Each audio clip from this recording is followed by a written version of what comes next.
Dans cette usine à 200 km de Moscou, on élève un poisson très précieux, l'esturgeon, celui qui produit le caviar. Ce jour-là, quelques femelles sont sélectionnées. Une incision suffit pour prélever les œufs noirs.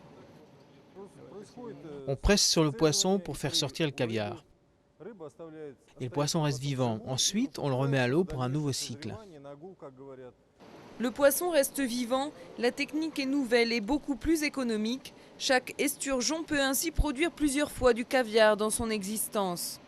Cette usine piscicole a ouvert ses portes il y a un peu plus de 2 ans.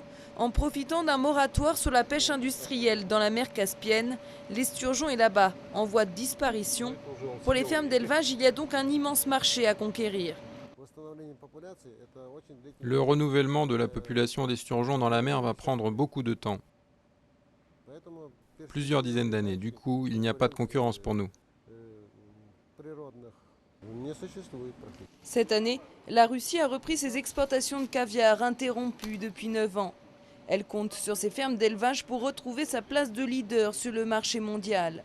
La France ou la Chine se sont lancées dans l'aventure il y a plusieurs années déjà, mais malgré son retard, la Russie a 2 atouts, son savoir-faire et sa marque de fabrique. C'est la marque qui joue le rôle le plus important. Prenez une boîte de caviar chinois, une boîte canadienne, une boîte française et une boîte estampillée caviar russe. Si je vois cette variété dans un magasin, je prends sans hésiter le caviar russe et n'importe qui ferait pareil. Depuis 3 ans, une douzaine de fermes ont ouvert dans le pays et les investissements ont commencé à affluer. Il faut dire que le marché est lucratif. Le prix du caviar peut atteindre plusieurs milliers d'euros le kilo.